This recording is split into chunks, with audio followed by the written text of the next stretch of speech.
Great show for you lined up tonight. So you comedy connoisseurs, come on. Let's go and get the show rolling. Hey. Here we go, ladies and gentlemen. Right now we have Johnny Rizzo. Hiya, folks. The Connecticut-rated top comic in the state. Next to him we have Jason Scoop. Howdy. One of the up-and-coming impressionists on the comedy scene. And last but not least, Alejandro Barrero. Hello. The shining star of Spanish Harlem.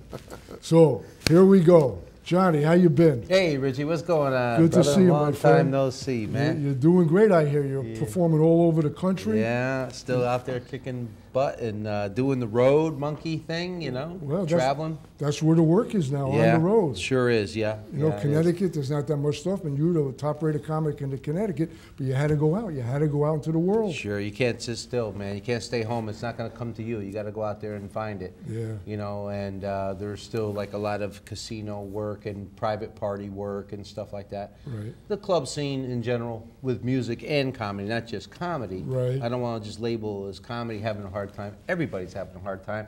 So as a result, the attendance has been a little off in certain, but it's coming back a little bit because people still want to go out and laugh. And when they hear Johnny Rizzo's name is out there, they see that name, they go, let's go see Johnny. Well, I got to talk about getting a raise then. Don't talk to me. Hey, listen, tell us some of the humor, like when you open up the show, what do you, like, you're an Italian background, I know that. Right, right. Well, I'm Italian and Irish, you know? Whoa. Yeah, I get drunk, I break my own legs. I cut out the middleman. And then I realize I'm the middleman. You know, I'm knocking myself out of my own vig. You know what I'm saying? But, you know, there's differences because, like, the Italian side of the family, they can cook. You know, Italians could cook. Oh, yeah. They'll cook and eat anything.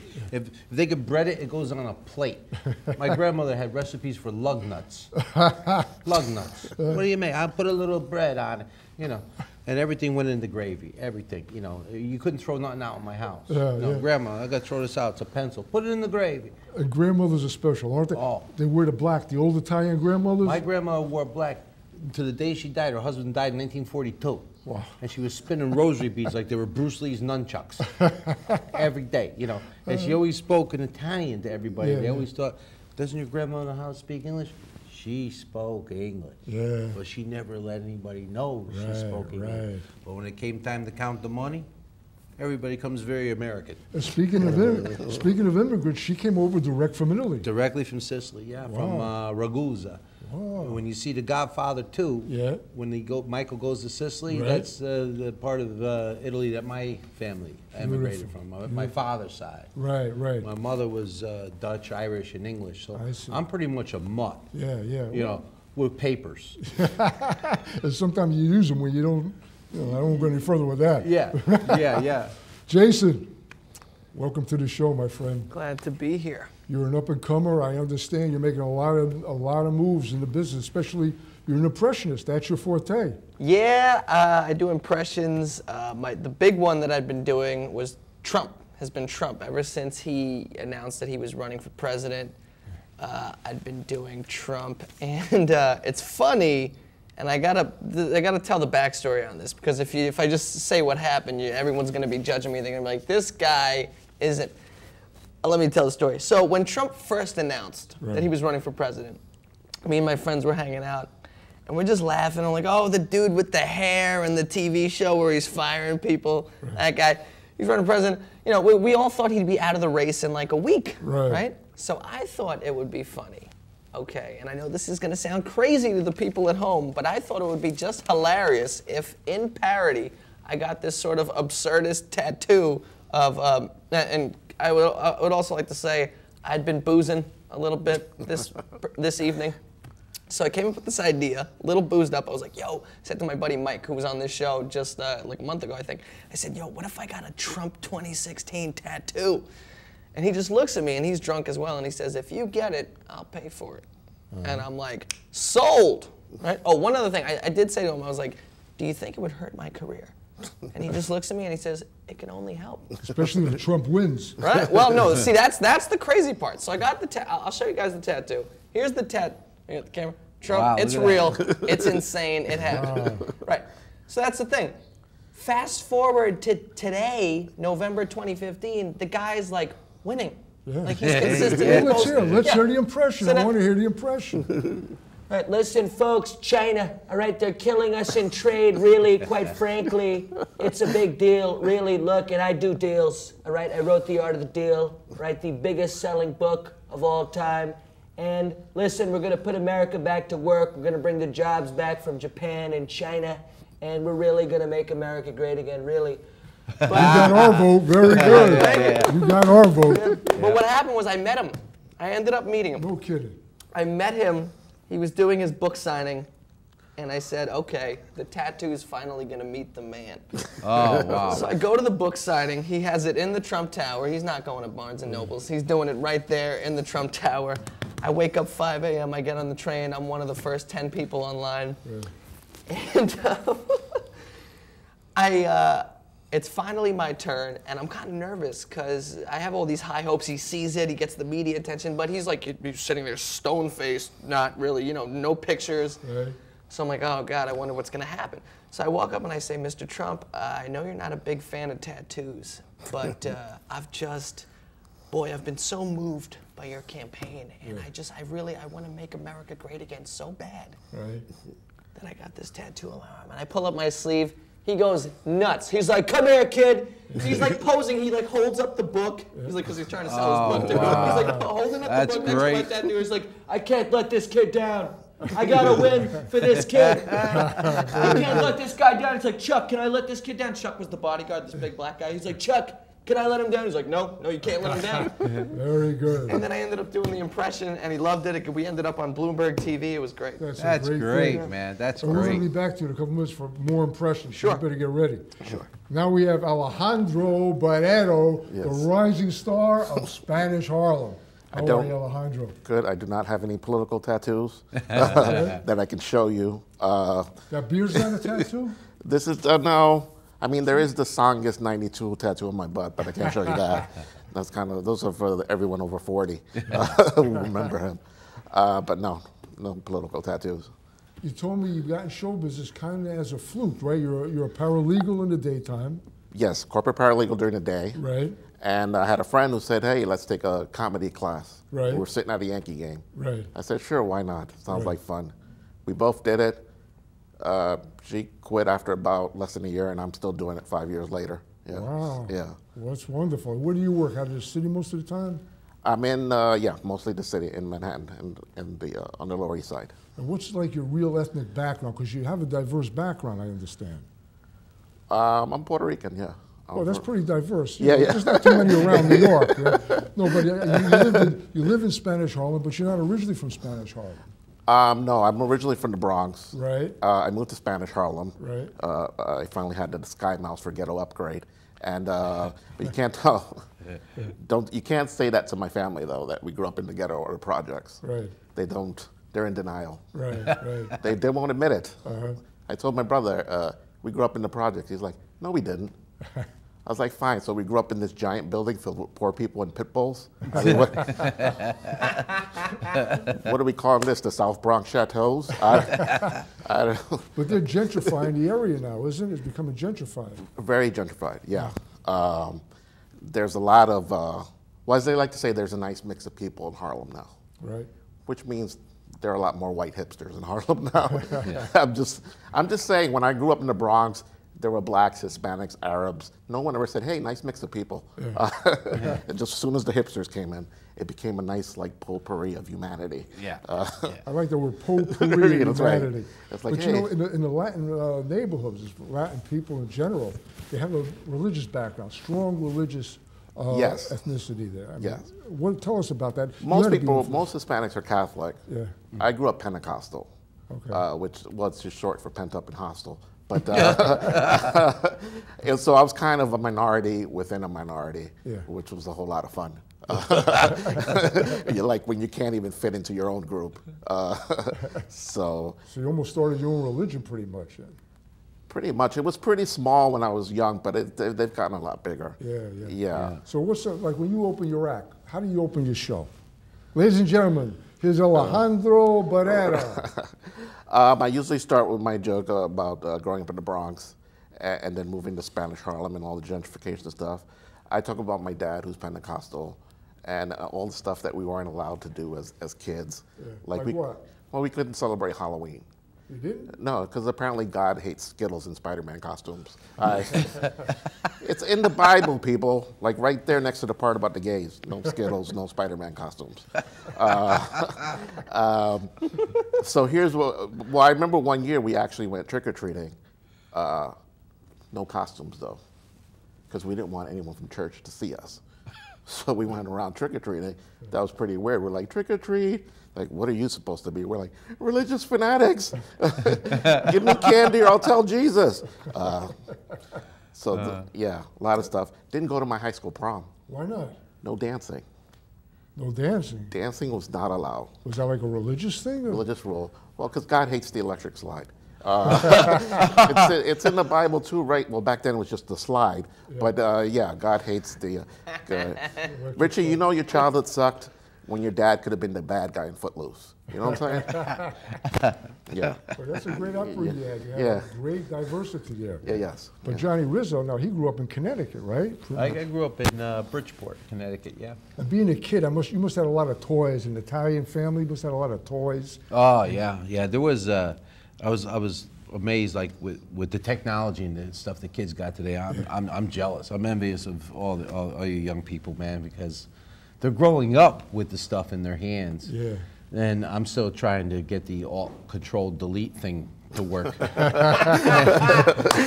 And, you know, like we had, the kids now have cell phones, and we were lucky if we had walkie-talkies. Yeah. You know, and the only way... Or the paper cups with the string that attached to it. Yeah, that was the predecessor, yeah. But remember the walkie-talkies where the only way you could hear the other guy if he was standing next to you? Yeah. Hey, Joey, can you hear me? Yeah, 10-4, I'm standing next to you. You know, that was our tech. Yeah. And our video game was Etch-a-Sketch. I was going to say Etch-a-Sketch. That was the video game. Yeah, but you couldn't make a circle. Yeah, it's like for these young guys, you had to turn the knobs and it would make squares. Well, they still got them. They still got them. They still got them. They got them on keychains now. Remember Slinky? Yeah, it's Slinky. It's Slinky. Yeah. Everybody's Slinky walked down the stairs, you know, in the commercial. Mine limped. It had a big knot in it. I could never get the knot out. You know, you ever get a Slinky knot? You could break. You can get a tumor trying to get to just pull. George Carlin did a funny bit about that. He says, you know, when you were kids. Many generations ago, you know, you had a stick. All you needed was a stick, and you would have fun with a stick. And then we say, I don't think they make sticks anymore. Yeah. That was a funny bit. George Carlin had a great bit on that. Everything was simple. Even girls had simple toys, too. They had the easy bake oven. You know? That's when women were pruning their children to become homemakers. Right. Now women become home breakers. Yeah. But remember that oven? It had like a half-a-watt bulb in there. Yeah, yeah. Took like 49 months to make a cookie. You know, what do you make? I'm making a cookie. By the time this rises. And toys. Forget about the prices of toys now. Oh, my God. $75 for a video game. I could get a bag of marijuana for that. You must live in an expensive neighborhood. Yeah, I could sell it and double my money. And you have done that, I'm sure. Oh, back in the old days, yeah. But Jason, just for medicinal reasons, I had a prescription. Yeah.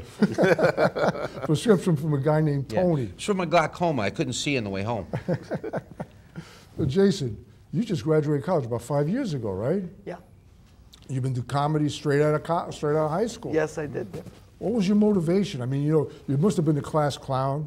I always liked, you know, writing parody songs and doing impressions and stuff. The first impression I ever did was, I was born in '91. The movie Weekend at Bernie's was very popular at the time, right? Mm-hmm. So Weekend at Bernie's 2, you know, when he comes back to life, they play the voodoo music. And so Bernie was my first impression. Bernie coming to life and, like, you know, his head shaking. Well, do it. You want me to do it? Well, that's sort of a silent impression. You know, he just gets up and does the walk. I would do that in front of the family. But as I matured a little bit, come around like 2000, I was in 3rd grade. They had the presidential elections, and I would watch SNL, and they would do all that political humor. Yeah. So that's how I started doing Bush. Let's hear it. Bush, I think America is a nation.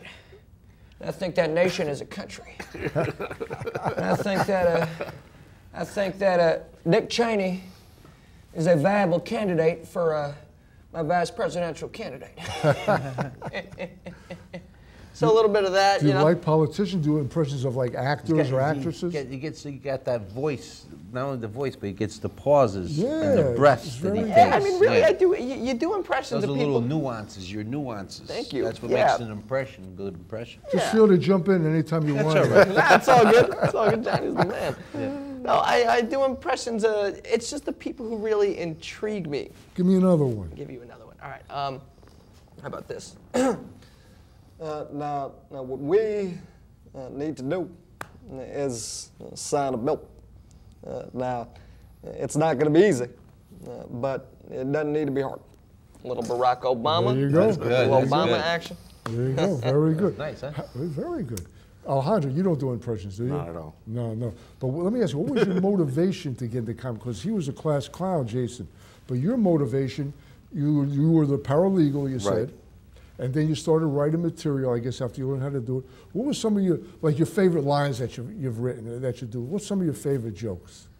Oh my God. I have a joke now that I do about, the thing I like about being a comedian is hanging out with other comics and exchanging joke ideas.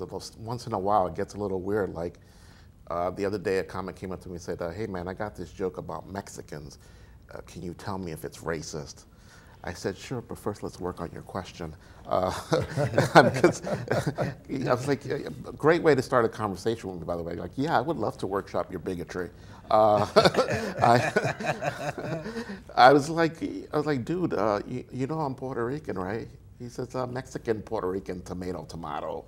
I don't think you understand how tomato works. I don't know. I do talk a lot about race sometimes in my act too. So. Yeah. Well, I'll tell you, when I graduated high school, everybody in my class had to speak a foreign language. So I took a course in Spanish, so I could find out what happened to my car.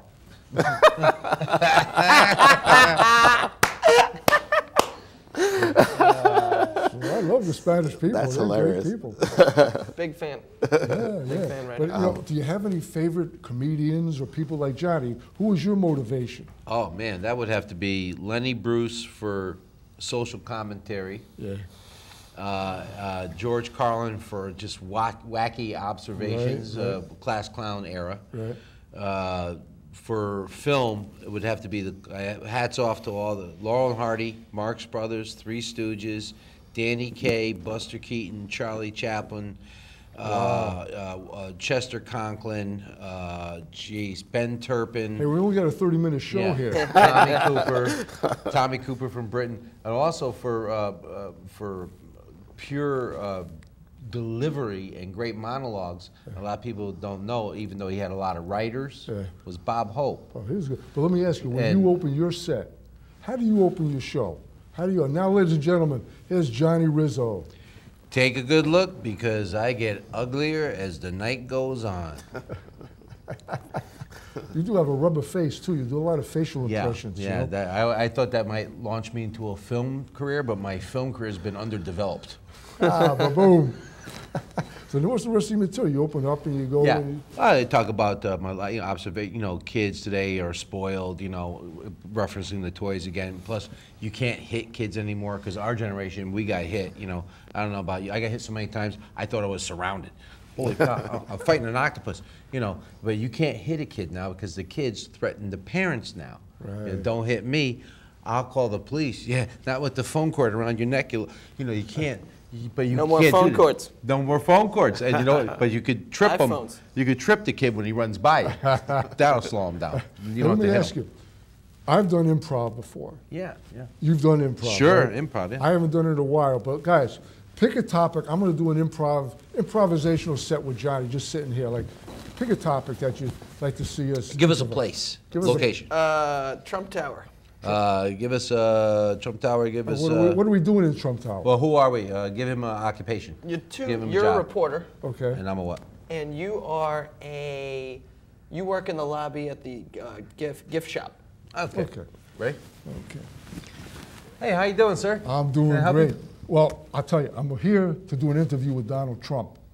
Yep. Oh, I got something for you, man. I got this beautiful Trump snow globe. You shake it, and Donald's hair, the dandruff comes right out, and it moves. Because we got two of them here. This comes apart. Yeah. Yeah. Well, that's all right. You could, It's a set. I only charge you for one, though. Okay, that's good. I'm gonna put So I'll this tell up. you what, dude. You give me 2 5s for a 10, and I'll give you back 3. All right? 2 5s for a 10. And I'll give you back 3. All right. You That's must good. have been working for Donald a long time because you're making a good deal Oh, here. let me tell you, I got something for you. If the Another snow- thing? If the snow This globe- is my if the wonderful day, Snow presents. globe breaks. I got this lovely can of Donald Trump Stay Firm hair gel. This Can I see it? Yeah, check it out. Heavy, right? Heavy. Whoa. Yeah, yeah. That's. Whoa. Yeah. Give it a Whoa. sample. Give it a Whoa. sample. No, no. Oh. Whoa. Heavy. That's heavy. Here. Test it. Put a little on your finger. Right? There you go. How's that? All of a sudden, I want to be president. Isn't that something? Hey, but you're taking away from my purpose here. Yeah. I came here to interview Donald Trump. Donald Trump. Is Hold he on, gonna- I got something for you. I have the. This guy got more gifts than Santa Claus. I have a beautiful Donald Trump cell phone cover case, so Right. that when you need that number Right. again, it'll be protected. So if you give me 3 10s, I'll give you back a 5, and I'll let you have this for 2. All right, that's good. You're doing great. You're doing great. Isn't that something? Now you put that Donald Trump. There you go. Now I give you back 2 for the 3 5s. There you go. You got that. That's a discount. Too, Are by you the way. intentionally trying to keep me away from interviewing Not Donald at Trump? all, I sir. think that's what you're doing. Not at I all. think that's what you're doing. You're starting to stop me from interviewing Donald. No. You don't work in this store. You are a plant from Donald Trump to keep reporters away. That's Sir. what you are. Sir, I work for Donald Trump, but I work for Trump Towers. But I do have something for you for stopping by. I have this lovely Donald Trump pager service for only $14.95 a month, starting down with $99 down just for the contract. That's for insurance. But if you give me 3, I'll give you back 1. That'll be on top of the other 2 I owe you. Listen, if that pager works, you page him right now. I want him down here. You know what? I tell you what I gotta do. I gotta close the store right now. I gotta stop out because I have to go see my doctor about a fit that I'm having. Not regularly, but I schedule it. I tell you, you ruined my whole day. I came in the room. I'll tell you what, sir. Leave your name and number, and I'll have the Donald call you personally. But I tell you, that service is only $7.99. But if you give me 3 5s for a 2, I'll give you back 7. I've had it with you. I'm going back to my office, and I'm quitting being a reporter. I'm taking your job. What am I going to tell you? Hey, Johnny. That was a little bit of improv. We throw it in for the mix. That was fun. That was fun. Yeah. Not bad. That was fun. If we had an audience, we'd have figured out if we were funny. Yeah, true. But see, that's that's improvisation. living in the moment, Rich. Right? That's I mean, right. that's what you guys when you're on stage, you know, and you get those moments where someone starts piping up. Not necessarily a mean heckler, just a person that's a little bit feeling good. You don't always have to. How You do could you- run with it. You could create from it. But you're a professional dealing with hecklers. How do you deal with a heckler? What's some of the lines you throw back at these hecklers? If some guy's going, "Hey, Johnny, where'd you get that face?" Yeah. Okay. Let's do that. You be the heckler, and I'm gonna be on stage. So anyway, yeah. People Hey, like. Johnny, where'd you get that face? What's that? Where did you get that face? I'm sorry, I couldn't hear you too good. Where did you get that face? I see what I did there? The first time, the whole crowd is focused on him. The second time, I made him repeat it. This takes the energy and the power of his heckle out. This takes the power of the heckle out. Like it. But now the audience is going, oh, now they can see where he is. They're focused on, now he's already said it twice. Johnny Rizzo, you are a master of the craft. Jason, thank you so much for the impressions. And Alejandro, you are the best come out of Spanish Harlem since fried rice and beans. Ladies and gentlemen, thank you for coming Holy to cow. Comedy and More. I'm Richie Gold and the stars of the show. Thank you very much for being here.